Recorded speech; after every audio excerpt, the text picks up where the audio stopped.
Hello and welcome. Alright, let me tell you about my life in the land of smiles, where the heat could melt your socks off and the food could either make your taste buds sing or send you running for the loo. I'm talking about Thailand's Isaan region, a place so far off the beaten tourist track that some say even the tumbleweeds get lost. Now, I did not wake up one morning and think, right, let us move to the middle of nowhere in Thailand. No. It was more of a slow descent into madness, following years of working abroad and setting up a family home near Pattaya and then on Phuket. It was like one minute I'm having a cold beer and enjoying retirement at my home in my garden in Phuket, and my wife says we are moving.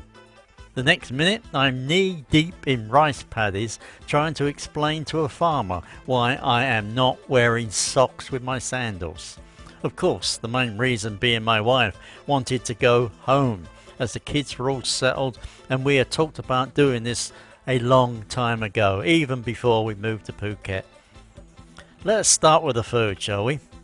Isaan cuisine is a force to be reckoned with. Sticky rice is a staple here, and I mean sticky.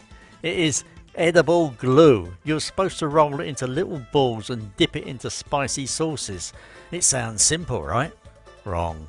The first time I tried, many years before moving to Isaan, I ended up with rice stuck to my face, my shirt, and somehow the ceiling fan.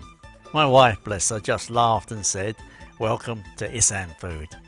What's more, do not get me started on somtam, the infamous green papaya salad. Its fiery concoction of chilies, fish sauce, and unripe papaya that could strip paint off a wall. I once made the mistake of asking for it Thai spicy. Big mistake. I spent the next hour sweating like a sinner in a church and guzzling water like a camel.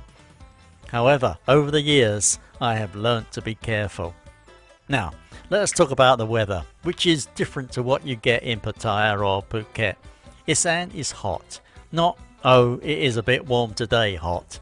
I am talking surface of the sun hot. The kind of heat where you step outside and your glasses fog up like you're walked into a sauna. On top of that, do not even think about wearing black. I made that mistake once. I looked like a melting penguin. However, the locals, they do not even break a sweat. They are out there farming, cycling around and generally thriving, while I'm hiding in the shade, fanning myself with a banana leaf. It is humbling, really. One thing you will notice about Isaan is the people. They are some of the friendliest, most welcoming folks you will ever meet. They have this saying here, as they do all over Thailand, "Mai pen rai," which basically means no problems or no worries. Furthermore, they mean it. Lost your way? Mai pen rai. Spilled your beer? Mai pen rai. Accidentally set your kitchen on fire while trying to cook pad thai? Mai pen rai. However, do not let all those smiles fool you. There is a deep respect for tradition here. Spirits or pai are a big deal. Nearly every house has a spirit house, a little shrine where you leave offerings to keep the spirits happy. Forget to leave your daily offerings and you might just find your Wi-Fi mysteriously stops working. Coincidence? I think not. Now, let us talk about the language. Thai is hard, it is tonal, which means the same word can mean 5 different things depending on how you say it. I once tried to compliment my neighbour on her beautiful garden.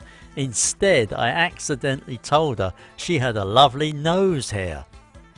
She has never looked at me the same since. Nevertheless, you know what? The locals appreciate the effort. Even if you butcher the language, they will smile and nod as if you are the next Shakespeare. It is all part of the charm. So, why do I stay? Well, aside from the fact my wife was born in the region and she would probably hunt me down, or probably not, if I left, there is something magical about Isaan. It is raw, real, and unapologetically itself. The sunsets here are like nothing you have ever seen, golden hues stretching across endless rice fields. The festivals are a riot of colour and noise, with dragon parades, fireworks and more food than you can shake a stick at. Then there is a sense of community. In Isaan, everyone looks out for each other. When I had a bout of food poisoning, thanks sometime, my villagers brought over enough herbal remedies to cure a small village. They did not ask for anything in return. That is just how they are. Therefore, here I am, a grumpy old Englishman, living almost in the middle of nowhere, Thailand. I had gone from tea and crumpets to sticky rice and somtam, from polite small talk to accidental nose hair compliments. It is not always easy, but it is never boring. Moreover, if you're thinking about making the leap, I say go for it. Just remember, pack sunscreen, learn the word for not spicy, and for heaven's sake, leave the socks at home. However, a word of warning, Isaan is not for everyone, and even more so if you require perfection. If you enjoyed this little tale of expat life, give it a thumbs up, share it with your mates, and subscribe for more misadventures. Besides, if you have your own stories about life abroad, drop them in the comments. I would love to hear how you are surviving, or not, in your corner of the world. Take care and goodbye.